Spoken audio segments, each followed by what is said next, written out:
The mark of the beast is coming soon, and there are strange prophetic developments taking place now.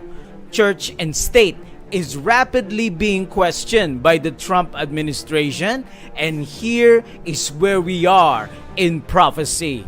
Welcome, dear friends, to TIBP Media. Kindly like and share this important prophecy update for supporting our media ministry. Protestant America forming by this. The image of the beast's power. Bible prophecy reveals that there will be a union of state and church. Church and state before the mark of the beast. This is quite concerning that Donald Trump and his administration is on its way to removing the separation of church and state. We're bringing back religion in our country, and we're bringing it back quickly and strongly.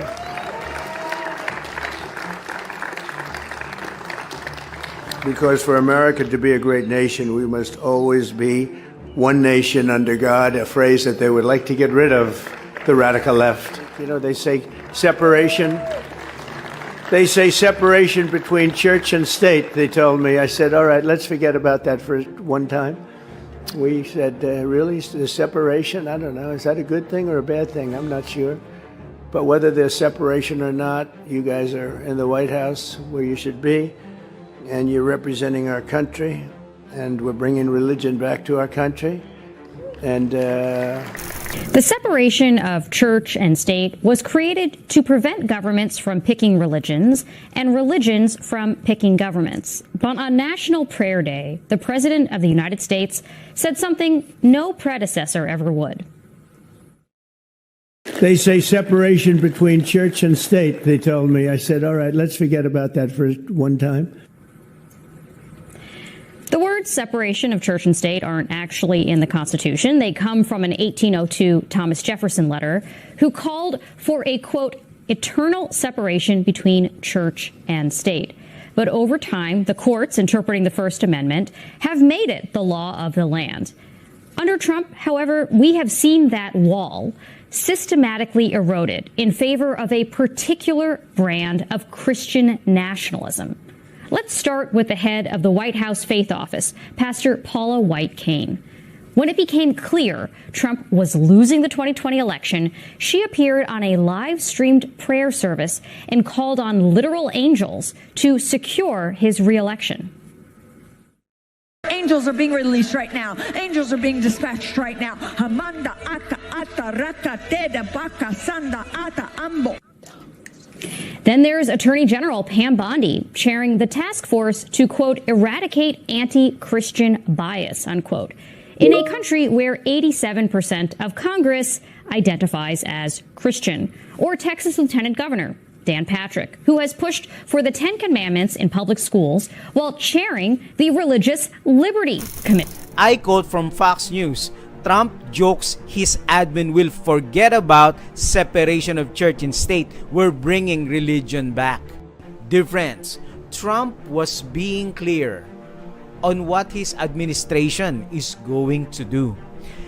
Think about this, dear friends. When you have the narc cult priestess, Paula White, as the spiritual advisor of the White House Faith Office, they will use the power of the state to implement all the policies in Project 2025. Revelation 13 verse 11. And I beheld another beast coming out of the earth, and he had two horns like a lamb, and he spoke as a dragon. Dear friends, USA is the land beast, and he has the Protestants, apostate Protestantism on its back. It looks like a lamb, but it's not a lamb. It has the appearance of a lamb, but it's not a lamb. It will speak. It will be a spokesperson for the dragon Satan. Sure that everybody's kind of on the same page here. So if you go back to the First Amendment, it doesn't say separation of church and state. It doesn't say separation of church and state. It doesn't say separation of church and state. If you were to undo that, if you were to get back to a system actually meant by the founders where Congress is not setting up an established religion, but people in their local communities can kind of do whatever it is that they want to do.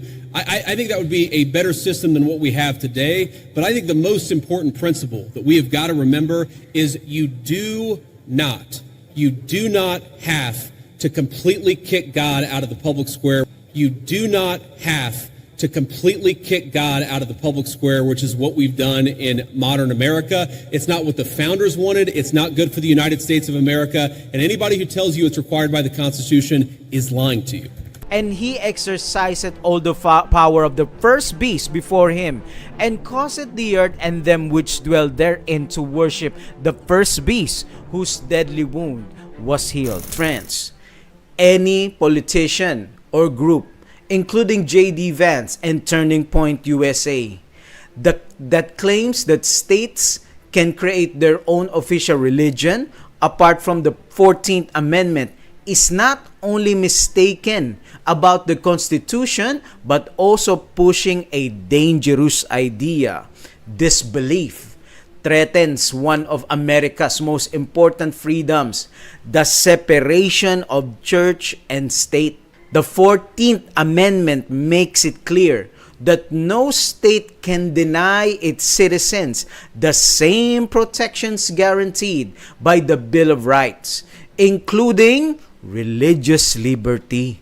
To argue otherwise is to roll back more than a century of constitutional precedent and open the door to religious coercion. The growing claim that states have the right to establish their own religion is not only constitutionally false, it is dangerous. Such ideas open the door to the same spirit that once persecuted dissenters and forced people to act against their conscience in the name of public morality. Whenever civil government takes it upon itself to define or enforce religion or worship, Sunday worship by law, it inevitably leads to discrimination, punishment, and loss of freedom. From Sunday law imprisonments of faithful Sabbath keepers in the 19th century to the persecution of minority faiths throughout history, the record shows that when church and state unite, it always leads to the revival of tyranny. Trump and his evangelical team is building the pillars of great deception at end times. Samson, the strongest man in the Bible, famously known, tear down the pillars, 2 pillars that ended the Philistines. There were 2 pillars at that time. Did you know that these 2 pillars are symbolic? Then there will be a removing of a landmarks, an attempt to tear down the pillars of our faith. A more decided effort will be made to exalt the false Sabbath Sunday, that's the first pillar, and to cast contempt upon God by supplanting the day He has blessed and sanctified. While Satan works with his lying wonders, spiritualism, that's the second pillar. They are building the pillars now. We're bringing back religion in our country, and we're bringing it back quickly and strongly.